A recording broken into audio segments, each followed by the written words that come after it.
достар және менің YouTube каналымның көрермендері, бүгін сіздерге мына гурмет төсті қалай тұздайды, қалай жасалады және аш ішекпен тағы да бір мәрте көрсетіп жіберемін қалай көретінін. Төс бұл күйеу баланың сыбағасы, мағынасын көбісі біле бермейді.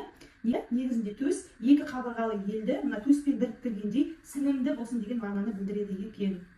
Мінекей мына төстің еті және бізге қажет болатын мынау бүйін. Қойдың бүйіні керек болады. Жақсылап мұздай сумен, тұзды сумен 3-4 қайтара жуып аласыздар. Сосын бізге керегі мінекей бұрыш, чеснок алып. Тұзды мен қазір пайдаланбаймын, себебі мына ет тұздалған. Ал егерде сіздер малды жаңа сойып, жаңағыдай пайдаланатын болсаңыздар, міндетті түрде енді тұзды қосасыздар. Ең бірінші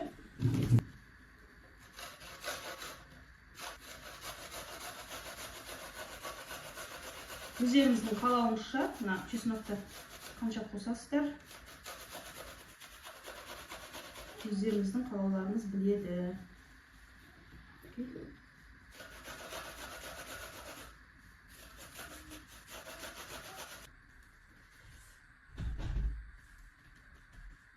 Енді бұрыш қосамыз. Мен айтып өткендей тұзды қосқан жоқпын, өйткені ет менде тұздалған.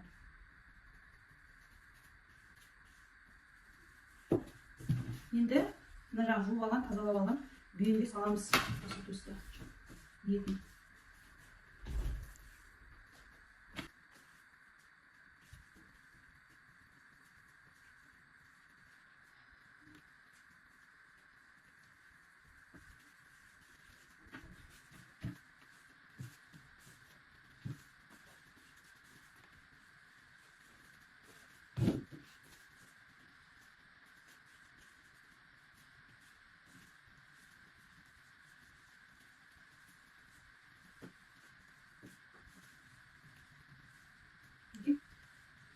Саламыз, сосын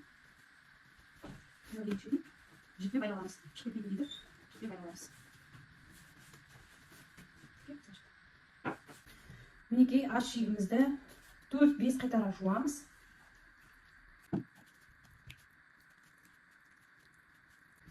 Мінекей байдап алдық.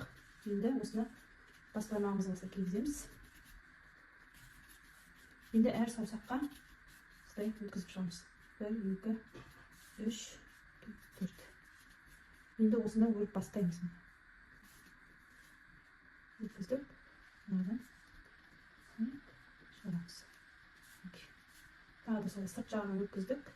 Енді шығарамыз. Мынадан тоже солай сырт жағынан шығарамыз. Сырт жағынан тоже шығарамыз. Саусақтан да тоже осылай. Солай өріп, алған кезде осылай өріп шығара бересіздер. Сырт жағынан. Солай.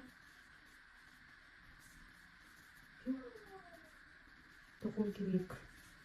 Негізі бір қабат қылып та тоқуға болады.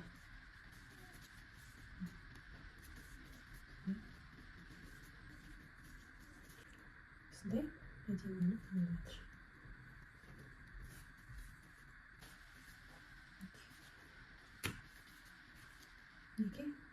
Соңғысын қазір енді қалай байлайтынымызды көрсетемін.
мінекей